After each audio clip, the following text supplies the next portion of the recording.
The Sick Note by Pat Cooksey. Dear Sir, I write this note to you to tell you of my plight, for at the time of writing I am not a pretty sight. My body is all black and blue, my face a deathly grey, and I write this note to say why Paddy's not at work today. Whilst working on the 14th floor, some bricks I had to clear. To throw them down from such a height was not a good idea. The foreman wasn't very pleased, the bloody awkward sod. He said I had to cart them down the ladders in my hod. Now, clearing all these bricks by hand, it was so very slow. So I hoisted up a barrel and secured the rope below. But in my haste to do the job, I was too blind to see that a barrel full of building bricks was heavier than me. So when I did untie the rope, the barrel fell like lead, and clinging tightly to the rope, I started up instead. I shot up like a rocket, till, to my dismay, I found that halfway up I met the bloody barrel coming down. Well, the barrel broke my shoulder as to the ground it sped, and when I reached the top, I banged the pulley with my head.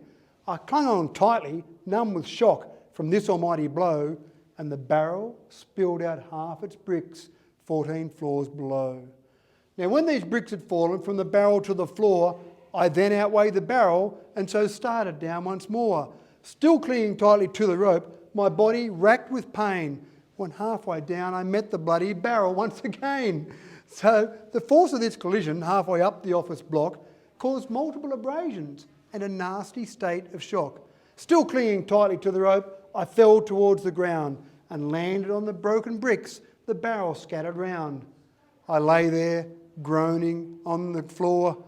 I thought I'd passed the worst, but the barrel hit the pulley wheel and then the bottom burst. A shower of bricks rained down on me.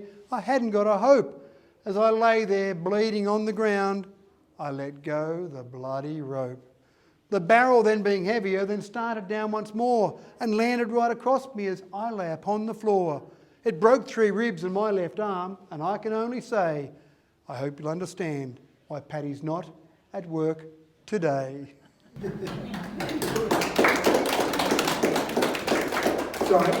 Again, it was only because there was someone interested in it last month, and obviously people play with it. The first thing to do, and for some reason, people that solve Rubik's Cubes around the world pick on the colour white, but you do it by layers, and you're building a layer upon layer. So basically you start off with white, but it doesn't have to be white, but it just seems to be the accepted practice. So you start off with white, so you build your white layer, and you basically build the cross first. So you sit there and you say, well, I'll just spin these around and get that around so that I've got a cross built, so we'll just do that quickly there.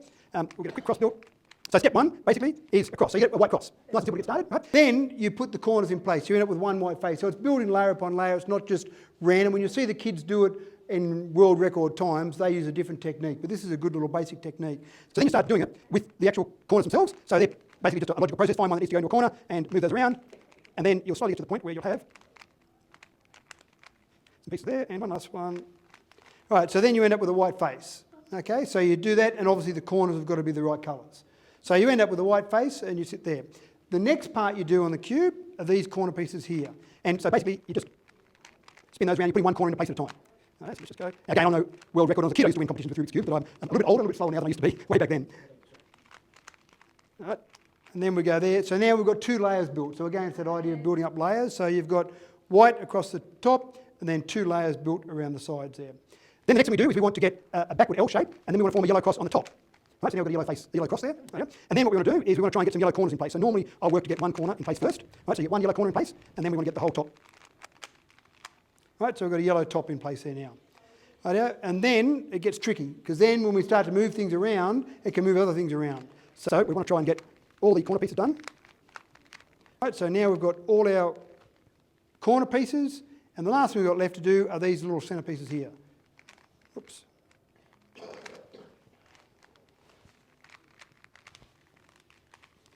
So you can watch some YouTube clips on some kids do it, and they're quite incredible in how fast they can do it.